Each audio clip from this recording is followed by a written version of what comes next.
Buenos días, Alegría. Buenos días, Flor. Buenos días, Alex. Buenos días a los radioescuchas que nos sintonizan en la frecuencia de Telemetro Radio. Nos ven por streaming a través de Metcon Go y en RPC Televisión, Canal 4, en señal de televisión abierta. Hoy es jueves 13 de mayo del año 2021. Hoy cumple años mi esposa, así que le envío ¡Feliz cumpleaños! un saludo de felicitación. Además cumplimos años de casados por lo civil. Nosotros nos casamos por lo civil el día de su cumpleaños y por lo católico el día de mi cumpleaños. Hoy hay fiesta, señores del MINSA. Hoy hay fiesta. No estamos para celebrar fiestas. Tendremos una cenita privada simplemente. Entonces, ¿no saluda a todo el mundo? Ya lo saludaste y después felicitaste. No, ya. Entonces ahora lo que toca es hablar de la contención del gasto. Porque se descubrió el agua tibia y que el agua moja. 14 meses después de iniciar la pandemia, el gobierno y el presidente, como vocero principal, anunció que han encontrado dónde recortar gastos. En los gastos de viáticos al exterior, cuando los aeropuertos de la mayoría del mundo estuvieron cerrados mucho tiempo, incluyendo el de Panamá. Y en planilla, eso no se vio por ningún lado. Aquí el recorte solo se vio en inversión. Y en asesorías y en algunos nombramientos. Eso fue el gran descubrimiento para el recorte o la contención del gasto. Mientras que en la Asamblea siguen aprobando partidas para cuestiones como 11,000 y tantos de dólares para las cortinas de las clínicas de terapias de la Asamblea, ¿no? Y lo que decíamos ayer, 2.500 dólares para comprar agua con gas. Es decir, aquí hay una contención del gasto demasiado selectiva y con poca voluntad de realmente... No hay contención del gasto. Realmente contener el gasto. Sí, solamente de palabra para afuera, ¿no? Y yo me acuerdo, porque es que ayer el presidente, me acordé cuando utilizó ese verbo. Ese mismo verbo de podar lo utilizó cuando yo le hice una entrevista antes de ser presidente. Y él hablaba, y es más, casi utilizó la misma palabra cuando fue candidato. ¿Qué es lo que hay que podar? Porque es que hay que podar los presupuestos. Entonces el presidente dice, hay que podar los presupuestos ¿en qué? En consultorías, en asesorías. Eso debió haber comenzado antes de arrancar el gobierno. O sea, que la pandemia lo hubiese agarrado ya podados. Claro, sobre todo no después porque, de la pandemia. Sobre todo porque ellos llegaron con el cuento de que las finanzas en rojo, descalabro. ¿Cuál fue la palabra que usó Rojas? Que esto era como, ¿qué? Espérate que se me olvidó. Bueno, ahora me voy a acordar. El tema Enron, finanzas como en Enron, ¿se acuerdan? Entonces ahora resulta que ellos llegan con este cuento, pero no hicieron un plan de contención. Y lo están anunciando después de la pandemia y después de que aquí se cuestiona todos los días un gasto nuevo. Todos los días. No es de que 2 veces a la semana, no. 7 días a la semana. Dijo Rojas Pardini en... Finanzas rojas como Enron. Encontramos las finanzas públicas parecidas a Enron. Ahí está. ¿Estás viendo que no estoy tan mal nada? Fofo de 12. Del 2020. Mayo del 2020. Eso eran 2 meses después. Así es. Cita citable. Exacto. Aquí te gustan las elecciones, ¿no? Cita citable. Cita citable. Una cita citable. Estás tirando la cédula duro. Pero bueno, está bien. Mi punto es que si ya llegas con el discurso, ellos tuvieron 10 meses, bueno, 7 meses, más 10 meses de hecho, en el gobierno y después vino la pandemia. En esos 10 meses las finanzas, según ellos, ya estaban en rojo. ¿Dónde estuvo el plan de contención de gastos en esos 10 meses? Ese es mi punto. Ahora vamos a hablar de contención de gastos cuando estamos en 998 millones, bueno, 1.000 millones de dólares por encima del presupuesto. Estamos en rojo por 1.000 millones de dólares. O sea, estamos gastando de más versus lo que estamos recogiendo. Esa es la realidad. Oye, por cierto, hablando de Rojas Pardini, hace rato no lo veo. Pero él estaba activo y operando. Sí. Está activo y operando entonces. El ministro consejero. Sí, yo lo vi por ahí en una inauguración de unas oficinas de Huawei, creo. Se abrieron unas oficinas. Quiero ver la primera inversión. De Huawei. Así que por ahí creo que me parece haberlo visto hace como una semana en eso. ¿Y están buscando directivos para el Pro Panamá ese? Sí, y no lo encuentran, parece. No, nadie quiere meterse, porque es que como debe ser. Está complicado. Hay momentos en la historia de los gobiernos, hay momentos en todos los gobiernos, donde el que entra o lo hace mal o va a ver hacer las cosas mal. No todo el mundo está dispuesto a eso. Oye, por cierto, a propósito de temas de gobiernos anteriores, no sé si vieron que la Corte Suprema de Justicia mantuvo vivo el caso SAP, el caso de los sobornos confesados en Estados Unidos por parte del ejecutivo de la empresa alemana SAP en la Caja del Seguro Social en Panamá, en donde él confesó haber sobornado a altos oficiales del gobierno panameño para que contrataran un software para el Seguro Social. Pues ese caso sigue vivo en virtud de una decisión de la Corte Suprema de Justicia, que no admitió una casación, un recurso de casación que había interpuesto, una aclaración de sentencia más bien que había interpuesto Eduardo Jaén Limnio, que es uno de los vinculados a ese proceso. Uh-huh. Así que bueno, un ganchito para la justicia panameña, que cuando quiere funciona. Oiga, por otro lado, siguiendo las declaraciones del señor Andrés Ravelo, que se están publicando en La Estrella, Ravelo en una de las respuestas le preguntan directamente acerca de la dirección de finanzas estructuradas. Del Departamento de Operaciones Estructuradas. DOE. Exactamente. Y él dice que no sabía. Él dice que no podía explicar exactamente si el DOE era una institución financiera, si era reglamentada como empresa financiera. ¿Quién le cree eso a Ravelo, por favor? No, y ¿Quién le cree al que era el superintendente de Panamá eso? Lo curioso es que eso no es una declaración que hace a un medio, ni en una reunión privada. Es ante la Procuradora de Brasil y la fiscal anticorrupción de Panamá. O sea, uno tiene que pensar que la gente acepta que tal grado de candidez en una declaración, porque además, si uno sigue con atención la lectura de esas transcripciones, el hombre se muestra con un estado de confusión mental totalmente inaceptable por una persona de esa jerarquía, del tamaño de la empresa que él manejaba aquí en Panamá y del tamaño de los negocios que manejaba la empresa en Panamá. O sea, si a él le decían como superintendente en Panamá, porque él mismo lo dice en su declaración, que todos los pagos se hacían a través de esta Dirección de Operaciones Estructuradas, el llamado DOE, ¿él qué pensaba que era el DOE? O sea, él no sabía que era el DOE. No, hombre, no. O sea, bueno, a ese nivel no me puede decir que él no sabía que era el DOE. Y insisto, es claro lo que dice Guido. No es que él está hablando a un medio de comunicación, está hablando a una autoridad judicial. Dentro de un proceso en donde supuestamente él ha decidido colaborar eficazmente. Vamos a ver qué tan eficaz resulta haciendo eso. Bueno, hay que ver, pero es impresionante porque no se acuerda prácticamente de nada, de muy pocas cosas. Sí, no, esa memoria selectiva está Pero terrible. Sí se acuerda, curiosamente no se acuerda de lo cercano, pero sí se acuerda de lo de allá del 2005 y 2006. Sí. ¿No? Increíble. Él se acuerda perfectamente de el cónsul de Janón, de Hugo Torrijos, que fue hace... ¿no? Cuando recién llegaron a Panamá. Pero de lo cercanito, no se acuerda. Perdió la memoria. Se le olvida todo. Tuvo amnesia selectiva. Qué bonita esa selectividad, ¿no? Qué barbaridad. La comparten todos. Pero claro, se acuerda de alguien que ya no puede defenderse, porque ya no está entre nosotros. Exactamente. ¿No? Por supuesto, ni que fuera bobo. Oye, antes de ayer hice un ejercicio. Ahí puse en redes. Oye, sí. Una encuesta, dizque... Si hoy fueran las elecciones, ¿quién crees que gana? Twitter nada más te da 4 opciones. Entonces, por eso hice un cambalache ahí. Primero puse PRD. Segundo puse CD o panameñista. Los aliaste. Sí, porque nada más te dan en función de 4. Entonces, entonces, PRD, CD o panameñista. Independientes, RM. Y... por eso no pude poner ninguno de los anteriores, un blanco, ¿no? Pero bueno, por acá eran 4. La cosa es que la cosa todo era risas y alegría, normal, 3.000 votos, 6.000 votos, después 9.000 votos. Yo digo, bueno, generalmente yo pongo estas encuestas y no suben de 10, 15.000 votos en 24 horas, normal. Y yo revisé a las 12 del día y habían como 9.000 votos.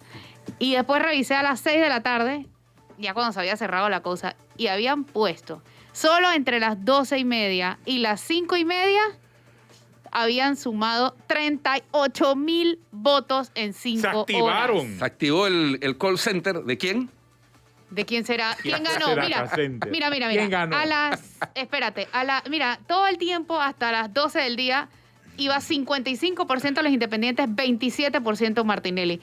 A las 12 del día cambió la cosa, 48% los independientes, 38% Martinelli. Y a las 5 de la tarde, déjame ver cómo terminó, que no me acuerdo. Yo lo tengo por aquí. Sí, porque ahí lo que tenemos en pantalla nada más. Nada más habla de las 12 del día. Bueno. Terminó la cosa así. Para los que dudan de la existencia del call center. Espérate, terminó así. Independiente 40, Martinelli 57. Pero, la encuesta terminó con 48.297 votos. Por favor, oye. Fue trending topic prácticamente. Por favor, oye. Yo nada más lo hice para probar el poder de los call centers. Y ahí está, pero además son más descarados de lo que yo pensaba que iban a hacer. Está bien, métele 10.000 votos. 48.000 votos. Pero terminan engañándose ellos mismos al final. No crea. Se engañan ellos mismos, pero también terminan engañando a otros que sí le comen el cuento. Sí, pues. y eso es lo preocupante. Mira, está casualmente Harry Brown y la gente de CIEPS y María Gabriela Alvarado de Mediáticos.org que están organizando una encuesta para estudiar este fenómeno ahora mismo.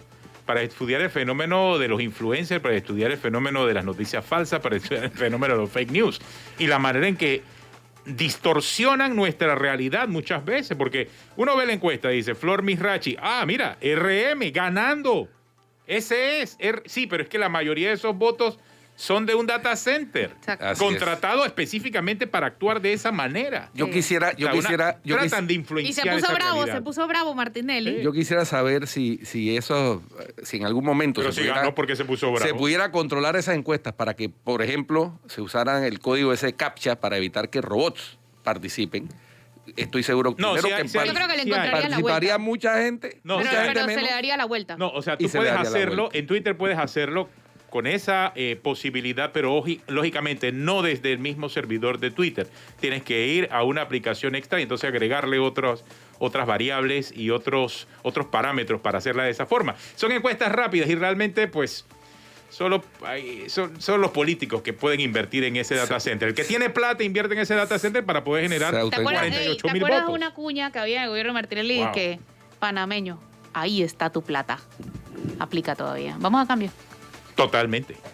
A la pausa. Ya volvemos.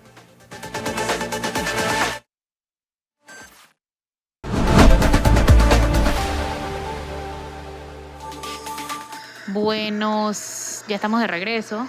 Tenemos a Ronnie Kaplan, nuestro invitado del día de hoy. Él es capitán retirado y ex portavoz del ejército israelí. Ronnie, bienvenido a Cuarto Poder. Hola, Flor, es un gusto saludarte. Te cuento que desde que hablamos antes ya fui reclutado del ejército, así que puedo hablar en condición de portavoz en reserva de las Fuerzas de Defensa de Israel. Por eso me encuentro aquí de uniforme en uno de los sitios en el que se está viviendo este conflicto. Ronnie, ¿por qué empieza el problema de esta escalada de ataque de ambos bandos? Porque durante varias semanas el Hamas y otros grupos terroristas en la Franja de Gaza estaban incitando a la violencia a poblaciones árabes dentro de Israel.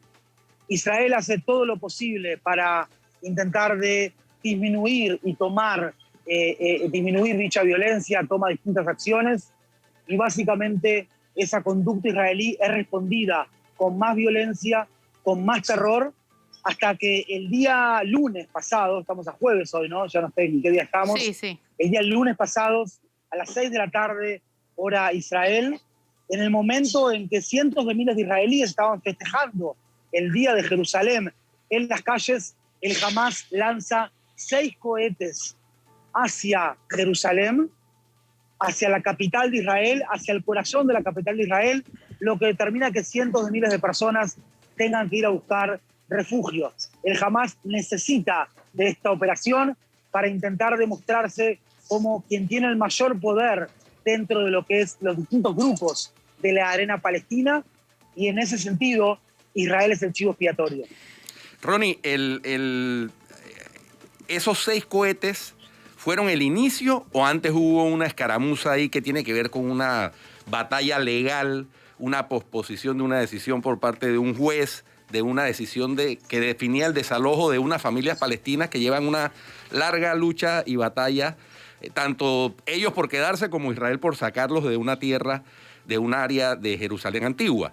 De hecho, ya la Corte echó para atrás esa decisión. Sí, entonces, o sea, ¿los 6 cohetes fueron antes o fueron simultáneamente o fueron después?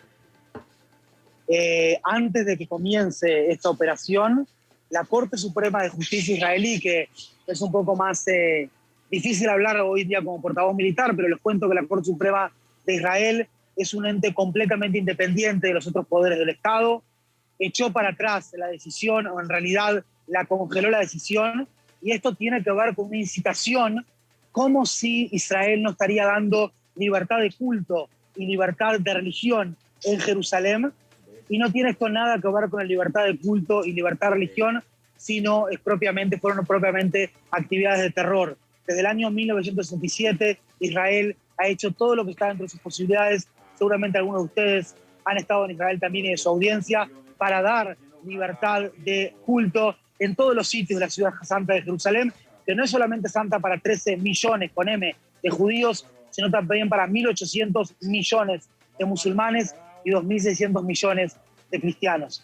Pero básicamente el Hamas hace eso por necesidades internas, y en este momento nos encontramos. Fíjense que estamos en un sitio con una destrucción tremenda. Ayer a las 2 de la mañana cae un cohete aquí, ahora no se ve porque están ya reparando aquí la zona, pero cae un cohete aquí,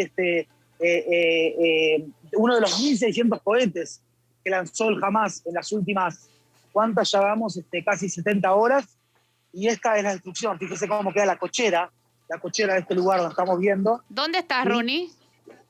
Me encuentro en este momento en la ciudad de Petah Tikva. La ciudad de Petah Tikva es una ciudad aledaña a la ciudad de Tel Aviv, que seguramente ustedes han escuchado hablar bien de la ciudad de Tel Aviv, en la zona de Gush Dan, en la zona céntrica de Israel, donde viven prácticamente 4 millones de personas, algo así como el 45% de la población israelí, y ese 45% de la población israelí es la que, y más todavía, más al norte, más al sur, es la que está siendo atacada.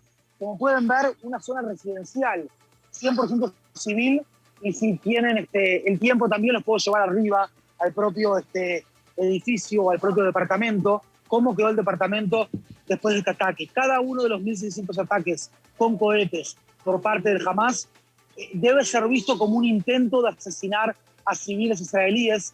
De esa manera debe ser juzgado. Ok, Ronnie, Hamas históricamente llama a atacar judíos los últimos días del Ramadán. ¿Eso ha tenido que ver en esta ocasión?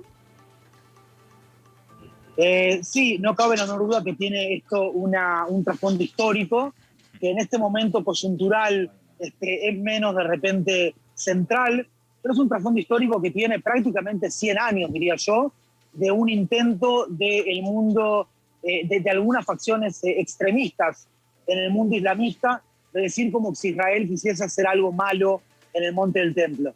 Pero nosotros como Fuerzas de Defensa de Israel no tenemos una relación directa con ello.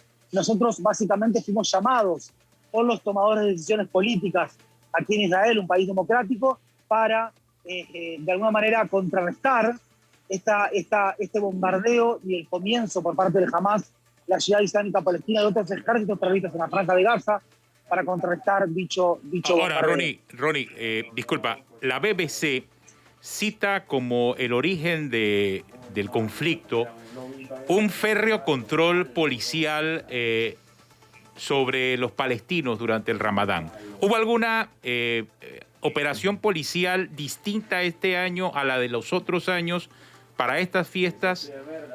Porque dice la BBC que esta es la razón, según el corresponsal, y aquí cito Jeremy Bowen, que es editor de Medio Oriente de la BBC, cita como esta razón específica. ¿Qué pasó? ¿Aumentó el control sobre los palestinos en el Ramadán? ¿Eso pudo haber sido la causa? Habría que preguntarle de repente al portavoz de la policía aquí en Israel, pero básicamente lo que puedo dejarte en claro a toda su audiencia es que Israel, desde el año 1967, da libertad de culto y de religión a todas las religiones, más de 4.000 millones de personas, para la cual Jerusalén es una ciudad santa. Obviamente que se toman todas las precauciones necesarias, para eso hay un status quo a ese respecto, y ese status quo se cuida a rajatabla. Pueden haber todo tipo de, todo tipo de amenazas de seguridad por las cuales se toman mayores precauciones, pero básicamente se trata de fuerzas de seguridad de un país democrático que tiene el monopolio del uso de las fuerzas de seguridad para cuidar y velar por la seguridad de todos aquí. Ronnie, tengo una pregunta. Sí. ¿Qué nos puedes decir acerca de la diferencia en la cantidad de muertos del lado de los palestinos versus el lado de israelí? No conozco exactamente lo que está pasando del lado de los palestinos con exactitud, porque es muy difícil saberlo. El Hamas es un movimiento islamista que, ¿cómo se puede confiar ahora en el Ministerio de Turismo, en el Ministerio, de Salud, de un movimiento islamista que dio un golpe de Estado en el año 2006, que desde entonces tiró 20.000 cohetes hacia Israel, hizo decenas de túneles y generó decenas de atentados terroristas? Se puede saber exactamente, son fieles ese lanzamiento de cohetes, esa cantidad de víctimas. Lo que sí te puedo decir es algo muy interesante para que vean este punto que es importante. De los 1.600 cohetes que lanzó el Hamas, 400 quedaron cortos dentro de la franja de Gaza. Hirieron a palestinos, quizás mataron a palestinos también. Es difícil saberlo por lo que decía de los datos que no son fieles del Ministerio de Salud del Hamas. Ahora, fíjense hasta qué punto el Hamas odia a Israel, que está dispuesto a lanzar cohetes, aun cuando 1 de cada 4 cohetes pueden caer sobre sus hijos, sobre su población. Eso es algo absolutamente inmoral y es un odio que destroza de alguna manera la humanidad de uno, ¿no? Pero sobre ese punto, Ronnie, Israel tiene el Iron Dome y también la gente se guarda en búnkers. Quizás ¿hay alguna diferencia o no coincides en ese punto? Sí, definitivamente hay una diferencia enorme, como comentaba Flor, en que Israel ha invertido en las últimas décadas miles de millones de dólares en la seguridad de su población.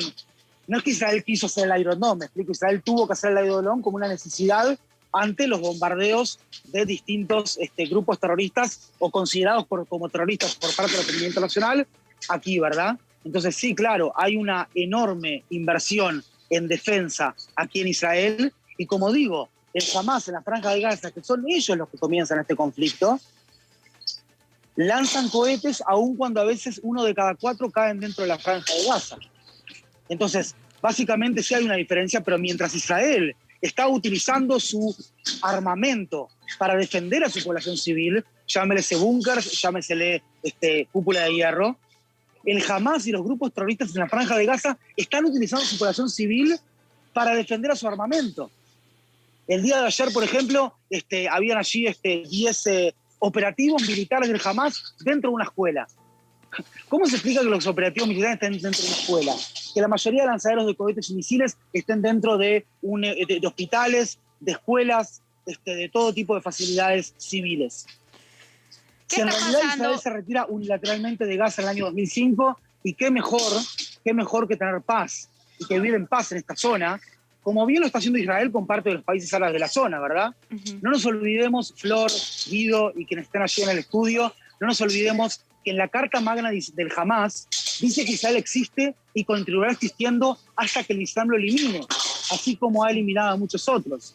Entonces, ¿acaso un país con el poderío de Israel que, por suerte o por desgracia, tuvo que desarrollar este poderío, va a dejar de utilizar sus recursos para defender a su población? Miren cómo quedó esta cochera. Fíjense conmigo, estamos en el centro de Israel, en un lugar residencial. Así quedó la cochera. Así quedó toda esta zona. Ahora, Ronnie, para beneficio de nuestros oyentes, y hay que precisar que Hamas y la Yihad Islámica son grupos terroristas, no es el gobierno de Palestina. El gobierno de Palestina no controla la Franja de Gaza, lo controla Hamas, precisamente, que es una organización terrorista, ¿no? Yo he estado en Israel, Ronnie, tuve la oportunidad de estar en el año 2010, y yo vi cómo en Jerusalén, sobre todo en Jerusalén, hay mucha mano de obra palestina, que todos los días se desplaza desde Jerusalén hacia Palestina al finalizar la jornada laboral y al inicio de la jornada en vía contraria y en completa paz y tranquilidad. para que la gente entienda que este es un conflicto en donde hay muchos intereses políticos de por medio, más allá de lo que bien anotabas tú, que el objetivo de Hamas y de la Yihad Islámica es la destrucción del Estado de Israel. Y en ese mismo punto quiero preguntarte algo, Ronnie. ¿Qué está pasando en las ciudades dentro de Israel donde conviven árabes y judíos juntos? También estamos sufriendo, la población civil israelí está sufriendo terror. Hay que tener en cuenta que son algunos, no son todos. Yo les puedo decir que en lo personal, Ronnie Kaplan, ¿sí? Que estuvo en el ejército israelí hasta el año 2015 de forma como personal de cuadro, y hoy en día soy un civil que ayer me llamaron en esta emergencia. Les puedo decir que tengo hermanos musulmanes árabes en Jerusalén, que son mis hermanos de la vida, con los que juego al fútbol y con los que vivo, etcétera, etcétera. Pero hay unos pocos que generan muchísimo terror. Lo que decía usted antes tiene mucho que ver con, sí, hay que precisarlo, en la Franja de Gaza Israel se retira unilateralmente en el año 2005, allí era gobierno de la Autoridad Nacional Palestina, y el Hamas da un golpe de Estado en el año 2006, tirando prácticamente por los balcones a cientos de operativos de la Autoridad Nacional Palestina, que desde entonces están absolutamente peleados entre las partes, y eso tiene que ver con este conflicto. Hay que leer también acá entre líneas lo que está pasando. Ambos dos grupos no tienen elecciones desde el año 2005, o sea, los últimos 16 años son grupos que las mismas personas los gobiernan, y el Hamas es el soberano en la Franja de Gaza, mientras que la Autoridad Nacional Palestina lo es en la zona de los territorios A y B de Judea y Samaria. Es un tema para entrarlo un poquito más profundo, pero ¿qué quiero decir con eso? Quiero decir que acá hay dos grupos distintos que iban a tener que celebrar elecciones. La Autoridad Nacional Palestina tuvo miedo de perder. El Hamas podría llegar a ganar. Anulan las elecciones y el Hamas sale a atacar a Israel como chivo expiatorio para mostrarse como el más fuerte en la arena palestina. Y así como decía usted también, sí, de la Autoridad Nacional Palestina, efectivamente entran en Israel unos 120.000 padres de familia a trabajar todos los días en familias de un promedio de 5 a 6 personas por familia. Entran a trabajar, trabajamos juntos, todos se vacunaron obviamente también del corona, y esta situación obviamente que es absolutamente contraria para los intereses económicos de todas las poblaciones de la zona, sin interés sin importar a qué comunidad cultural pertenecen, ¿verdad? Ronnie, ¿hasta dónde puede llegar esta situación? ¿Israel piensa entrar vía terrestre a Gaza? Porque yo veo que jamás empieza y decide también cuándo terminar. Israel siempre dice paren y nosotros paramos. ¿Hasta dónde puede llegar esta situación? Y la verdad que no es muy claro, Flor, en ese sentido. Estamos en una etapa temprana del conflicto, por lo menos a los ojos israelíes. Repito, sí, o sea, el Hamas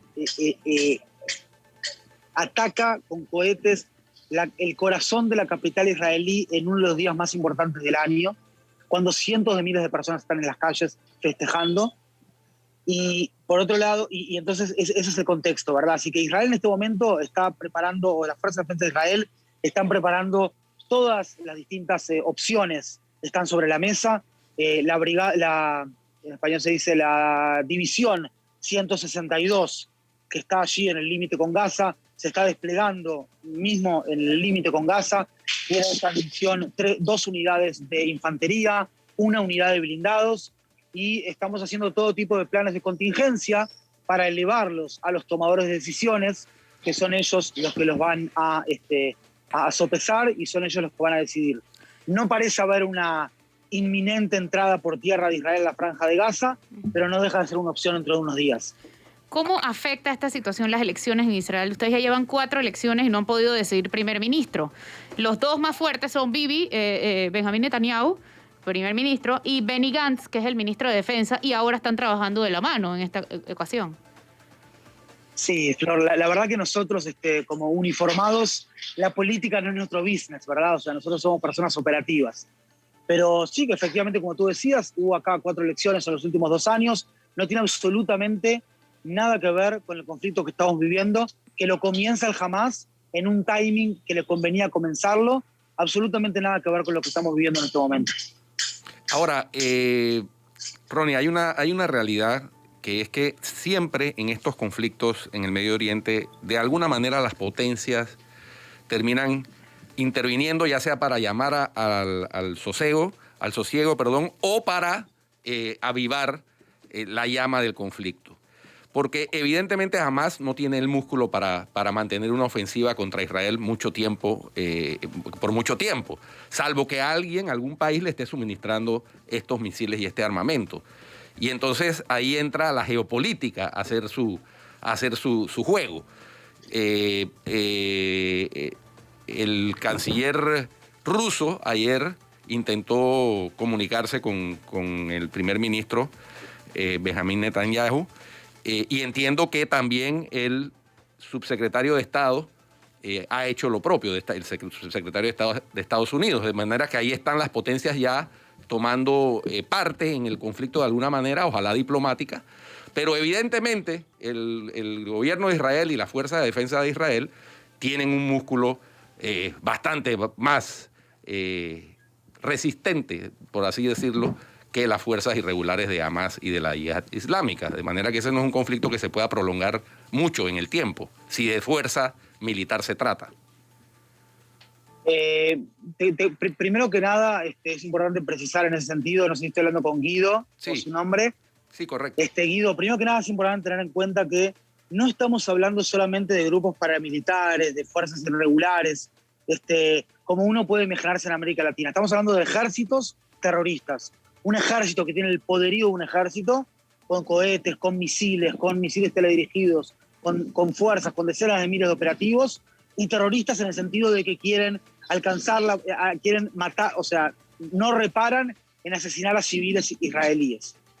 Por otro lado, la geopolítica y todo lo que es lo que está pasando en la arena internacional tampoco es tanto lo que nosotros nos ocupamos hoy en día como Fuerzas de Defensa de Israel. Creo que es una pregunta que de repente habría que conversarla más con la gente de Cancillería.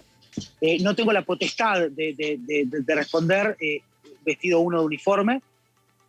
No obstante, sí te puedo decir que a nivel militar tenemos cooperación internacional. El día de ayer, el comandante en jefe de la Fuerza de Defensa de Israel, Aviv Kojavi, habló con su homólogo americano, Meili, y durante media hora tuvieron una excelente conversación donde la parte israelí le contó a la parte americana lo que está sucediendo, le hizo un assessment, un análisis de la situación, y también le contó sobre los distintos planes de contingencia que estamos teniendo. Obviamente que todos queremos que esta situación no pase a mayores, ¿verdad? O sea, yo en lo personal cuando esto comienza el día lunes, estaba en el norte vestido de civil, llamo a casa que comienzan a caer los cohetes allí en Jerusalén, yo vivo en Jerusalén, mi pareja estaba con una de mis hijas en una clase y las 4 niñas estaban solas en casa, caen cohetes, tienen que meterse en el refugio, esto generó un trauma. Hace 3 minutos nomás, antes de empezar esta entrevista, suenan las sirenas acá, caen varios cohetes aquí también en el centro de Israel. Hay una mujer sola, digamos, en un cochecito de bebé, uno se tira arriba, digamos, de los 3 niños para cubrirlos. Obviamente que nadie quiere que siga esta situación, pero esto es lo que se está viendo en este momento. No sé si quieren también que les muestre. Sí, Ronnie, ibas hace un momento a mostrarnos el área y los efectos de lo que ha sido el bombardeo. Muéstranos, porque creo que es importante entender también eso, ¿no? Sí, sin duda. Me encuentro en este momento en la calle Hana Senesh 11, en la ciudad de Petah Tikva. Voy a subir al segundo piso de este edificio, en el número 11. Como pueden ver, acá la destrucción que dejó el cohete, y repito. Y la gente que vivía ahí bien, está en un búnker, ¿verdad? Está abajo. La gente, suenan las sirenas y los que llegan abajo llegan, pero usted sabe que hay también niños, hay ancianos, hay personas discapacitadas a veces, y es muy difícil llegar en tiempo real. Vamos a ver si podemos ingresar en la casa de la familia no está en este momento, están todos en el hospital. Fíjense la destrucción que deja esto, este es el agujero del cohete, para que uno entienda también qué significa un movimiento, un ejército terrorista, ¿verdad? Fíjense cómo queda la heladera aquí de la casa, las sillas, los cuadros. El hueco del cohete es impresionante. El hueco del cohete aquí. Sí. Bueno, entonces Ronnie, el domo de acero, la cúpula de acero, el Iron Dome, tiene cierto nivel de efectividad, pero evidentemente no protege al 100%. No, tienes que llegar a él, pero la gente está abajo en el búnker, en los lugares donde hay búnker. No, pero digo, la intercepción de los misiles, que para eso es el domo de acero, tiene un nivel de efectividad limitado, o sea, no es 100%, es como la vacuna, digámoslo así, haciendo el símil. La vacuna te protege, pero no te protege del todo, ¿no? Por los efectos, sí, claro. Lo que pasa es que... o sea, 1.600 misiles que han tirado. Ronnie, para nosotros esa interpretación es importante porque muchas veces en las noticias internacionales pareciera que este Iron Dome es capaz de tumbar todos los misiles, pero tú nos estás mostrando los daños que provoca ese bombardeo en suelo israelí. Y este es un lugar que estoy ahora, justo que me agarraron en este momento aquí, y hay decenas y cientos de casas en esta situación hoy en día en Israel. Básicamente, sí, la cúpula de hierro no es hermética, ha registrado una efectividad de un 87, 80, hasta 90% prácticamente, pero definitivamente que no es hermética, es una batería antimisiles que tiene por un lado un cuarto de comando y control, por otro lado una batería antimisiles, un operador, un radar que le permite a este cuarto de comando y control entender o calcular cuál es la densidad de población del sitio donde va a caer ese cohete o misil dirigido, darle una recomendación al jefe de la batería, hacer clic o apretar para que intente interceptar.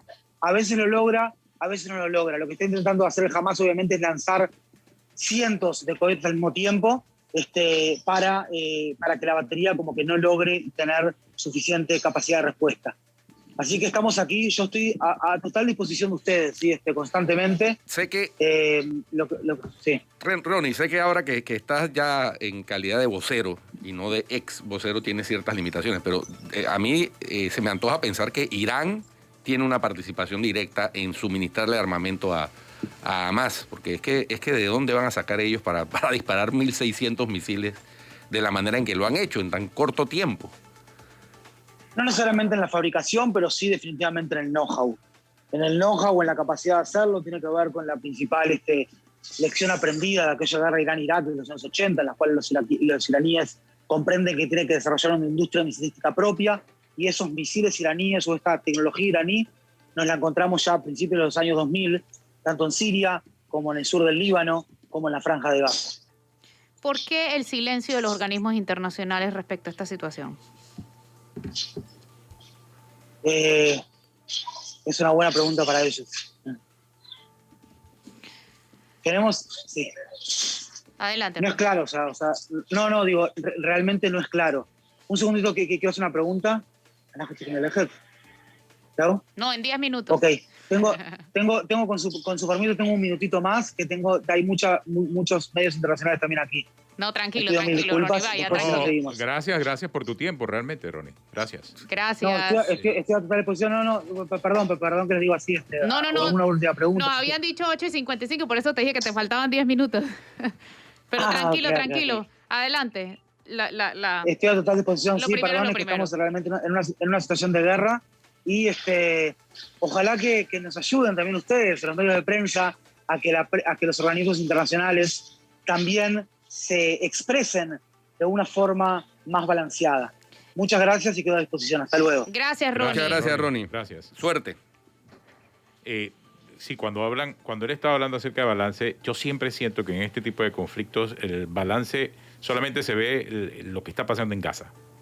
No, yo creo que hay de los dos lados. Sí siento medios más parcializados hacia Hamas, pero no siento que no hay ni un medio con Israel. Tampoco pienso eso, pero sí hubiéramos podido preguntarle, y se me fue la onda al final, preguntarle qué medio neutral, y no hablo parcializado pro Israel, hablo neutral, pueden seguir las personas que no están en Israel esta noticia. Sí, para seguir de forma balanceada el conflicto, ya sea que encuentras o medios muy parcializados por el lado de Hamas, que son la mayoría, ojo. Son la gran mayoría. Sí, 100% toda la vida. Incluyendo, yo cité aquí a la BBC, pero mucha de la crítica que existe hacia la BBC en Medio Oriente que está parcializada hacia Hamas. Sí. Esa es parte de esa realidad, y la BBC es la BBC. Sí, la verdad es que se ha podido Sí, y hay quienes dicen que CNN es lo contrario porque tienen el corresponsal José Levy. Él no es pro-Israel. Que no es pro-Israel, pero como es Levy. Tampoco. Y es... Tampoco es judío. No, pero la gente, Flor, no estoy diciendo que lo sea. Hay gente que lo califica como... Pero también hay críticas a CNN.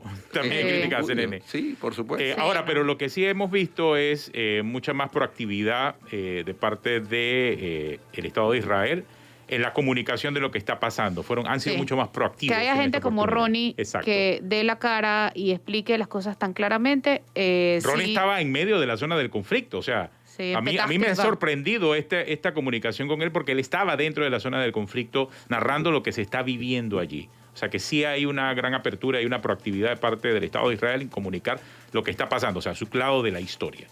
Eso también es real. Y si hay alguien aquí en Panamá que tenga el contacto del portavoz de Hamás, con mucho gusto puede venir también. Que también es bueno establecer la distinción. No estamos hablando del pueblo palestino, estamos hablando específicamente de la Franja de Gaza, estamos hablando de Hamás, que es la que tiene el conflicto ahora mismo con Israel. Que ha sido catalogado por la comunidad internacional como un grupo terrorista. Sí, claro. No es un grupo regular, es un grupo irregular terrorista. Y tu pregunta fue muy válida. ¿De dónde sacaron los misiles? Bueno, es que ¿de dónde sacaron los misiles? ¿Tú piensas que de Irán? Yo pienso, y ahí vieron que Ronnie, cuando comenzó la entrevista, dijo no se podía ver el cohete, pero ya lo habían recogido. Y no lo recogen para hacer la investigación de cuál es la procedencia. De algún lado salió, alguien se los dio. Eso no es que a ellos les sobra el dinero. Técnica forense militar. Exacto. Y no es que a ellos les sobra el dinero. Por supuesto, pues el pueblo está pasando hambre. El pueblo bajo el yugo de Hamás en la Franja de Gaza es un pueblo que está pasando hambre. Sí, ellos le atribuyen al bloqueo. Y yo cada vez que la gente dice, bueno, es que hay más muertos palestinos que israelíes, la cantidad de muertos israelíes sería muchísimo mayor si no fuera un pueblo disciplinado. Es una gente que suena la alarma y mira, de una vez van y se guardan. Bueno, Flor, una de las experiencias que cuando los que hemos estado en Israel, que estoy seguro que todos hemos estado, sabemos que allá toda casa por obligación tiene que tener un cuarto seguro o búnker. Todo colegio tiene que tener un cuarto seguro o búnker. Más grande, por supuesto, porque ahí más gente, pues. Van los niños. Y así, en toda instalación en Israel hay un cuarto seguro, en toda oficina, en toda... Y todo ciudadano debe estar preparado para ser llamado inmediatamente. Como hay servicio militar obligatorio, pues todos los mayores de 18 años, hombres y mujeres, reciben entrenamiento militar. Y no solamente, Israel tiene muchísimos voluntarios de otros países, personas de otros países que quieren ir a hacer ejército y lo hacen. En Panamá hay muchos panameños que han ido a hacer ejército en Israel y son personas muy orgullosas de lo que viven ahí sin haber tenido la obligación de ir. Sí, y ojalá, digo yo, se logre una disminución de la tensión en aras de lograr finalmente resolver ese conflicto que es milenario, ¿no? 4.000 años lleva ese conflicto. No es a partir de la creación del Estado de Israel que está ese conflicto. Ese conflicto es mucho más antiguo. De antes que Israel se existiera. En esa posición. Por supuesto. Sí, gracias. Vamos a cambio, no se vayan. Esto es Cuarto Poder.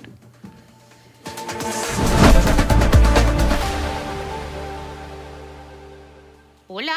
Ya estamos de regreso. Más, oye, con menos, porque nos quedan 2 minutos. Sí, qué interesante la entrevista con Ronnie Kaplan. La verdad es que es un asset para la Fuerza de Defensa israelí tener un vocero como ese, ¿no? Que se ve que domina los temas. Que estaba en reserva, por cierto. Estaba en reserva, fue llamado. De ayer para hoy. Fue llamado. Estaba todo tiempo pasado. Sí. Bueno, para que vean el nivel del conflicto, ¿no? Llaman a la reserva cuando los comandantes del ejército ven la necesidad de tener a la reserva activada porque se espera que el conflicto escale. Ojalá no sea así, repito, pero yo sí creo que a Hamás se le debe estar agotando ya el músculo armamentista, porque decidieron quemar el grueso de sus misiles en muy poco tiempo. A menos que alguien se los esté supliendo.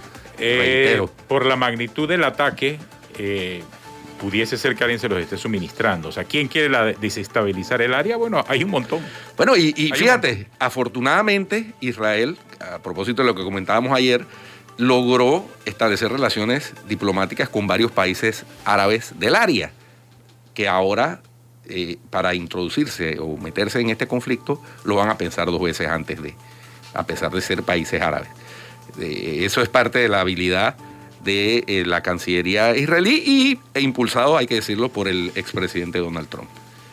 Eso es un ganchito a su favor, sin duda alguna. Haber logrado ese establecimiento de relaciones diplomáticas entre Israel, haberlo impulsado entre Israel y países árabes vecinos del área del Medio Oriente. Sí. ¿Qué hay hoy? Hoy continúa la vacunación en Chiriquí. Iniciaba hoy. Sí, iniciaba hoy. Inicia hoy en Chiriquí. Pero Chiriquí también se enfrenta al COVID. Veraguas también. Hay preocupación tanto en Chiriquí como en Veraguas. Por las restricciones de movimientos, sobre todo el fin de semana. Sobre todo porque son en toda la provincia. Sí, y dicen muchos de los empresarios, sobre todo turísticos, que está cerrando toda la provincia. Cuando tú me presentaste un plan de una serie de requisitos, de medidas de bioseguridad. Y entendiendo que el nivel de positividad es solamente un factor, no son todos. Y además seguimos cerrando y abriendo y cerrando en vez de atacar el problema y el método principal de la transmisión de esto, que son los aerosoles. Entonces, al final vamos a seguir siempre abriendo y cerrando si no le metemos mente a lo que realmente está causando los contagios. Y mira, y de eso estaba hablando también los organizadores de eventos artísticos del bloque 6, que los tienen cerrados. Pero si tú ves las fiestas... Fiestecitas por todos lados. Tú ves que por todos lados hay fiestas. Y del gobierno también. Sí, por todos lados hay fiestas. Pero a la gente que está haciendo el trabajo de manera legal, los mantiene cerrados. Permite las ilegales, pero los legales no. Entonces, vuelvo a lo que decía hace 2 días. Sí. El que hace las cosas bien no le va bien. Sí, el que hace las cosas bien no le va bien. Y entonces empieza a hacer las cosas mal pero atenógenes, o se revela. ¿Cuál de las dos no conviene? Ninguna. Permiten no, salvo las fiestas esas de Guido, que me parecen innecesarias. Guido, no. Más allá las de fiestas son clandestinas. No, es que ojalá fueran clandestinas. La publicitan en redes. Invitación y todo. ¿Qué clandestina de qué? Invitación y pero todo. Pero llega la policía. No, cuando las detecta, llega la policía y las acaba. No, hay lugares donde la policía no quiere entrar. Ni siquiera llega. Ese es otro tema. En Río Abajo, Parque de Febre, en el interior. Es ese mismo tema, oye. En Juan Díaz se están realizando las fiestas. Se mandan invitaciones, se hacen públicas invitaciones. Hay casos conocidos de invitaciones que han circulado en Instagram y ha llegado la policía y ha acabado la fiesta. Bueno, porque es un lugar donde es safe. Sí, donde es seguro llegar. Algunos casos. Se nos acabó el tiempo. Hasta mañana aquí en Cuarto Poder. Chao.